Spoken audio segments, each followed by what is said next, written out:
ವಿದ್ಯಾರ್ಥಿಗಳು ನೀಟ್ ಪರೀಕ್ಷೆಯಿಂದ ವಂಚಿತರಾಗಲು ಕಾಂಗ್ರೆಸ್ ಪಕ್ಷವೇ ಕಾರಣ ಎಂಬುವಂತಹ ಒಂದಷ್ಟು ಮಾತು ಇದೀಗ ಕೇಳಿಬರ್ತಾ ಇದೆ.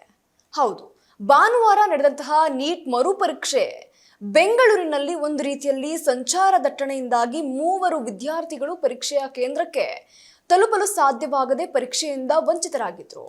ಇನ್ನು ಇದರ ಬಗ್ಗೆ ಇದೀಗ ಆರ್ಸಿ ಕಾಲೇಜಿನಲ್ಲಿ ನಡೆದಂತಹ ಈ ಘಟನೆಗೆ ಪೋಷಕರು ಸಂಚಾರ ದಟ್ಟಣೆಯೇ ಕಾರಣ ಅಂತ ಇದೀಗ ಆರೋಪವನ್ನ ಮಾಡಿದ್ರು. ಇದೇ ವಿಚಾರವಾಗಿ ಇದೀಗ ಕಾಂಗ್ರೆಸ್ ಪಕ್ಷದ ಮೇಲೆ ಬಿಜೆಪಿ ನಾಯಕ ಆರ್ ಅಶೋಕ್ ತೀವ್ರ ವಾಗ್ದಾಳಿಯನ್ನ ನಡೆಸಿದ್ದಾರೆ.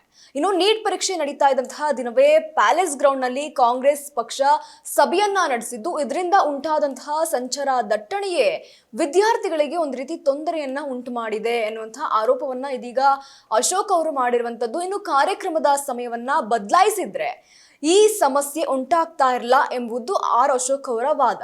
ಇನ್ನು ಇದೇ ವಿಚಾರವನ್ನ ನೋಡೋದಾದ್ರೆ ಪ್ರಧಾನಮಂತ್ರಿ ನರೇಂದ್ರ ಮೋದಿ ಅವರು ಸಹ ವಿದ್ಯಾರ್ಥಿಗಳ ಅನುಕೂಲಕ್ಕಾಗಿ ವಿಮಾನ ನಿಲ್ದಾಣದಲ್ಲೇ ಗಂಟೆಗಟ್ಟಲೆ ಕಾದು ಉದಾಹರಣೆ ಸಹ ಇದೀಗ ಆರ್ ಅಶೋಕ್ ಅವರು ನೀಡಿರುವಂತದ್ದು. ಒಟ್ಟಾರೆಯಾಗಿ ಈ ಎಲ್ಲಾ ಸಮಸ್ಯೆಗೆ ಕಾಂಗ್ರೆಸ್ ಪಕ್ಷ ನಡೆಸಿದಂತಹ ಸಭೆಯೇ ಕಾರಣ ಅನ್ನೋದನ್ನ ಇದೀಗ ಆರ್ ಅಶೋಕ್ ಅವರು ವಾದವನ್ನ ಮಾಡ್ತಾ ಇದ್ದಾರೆ.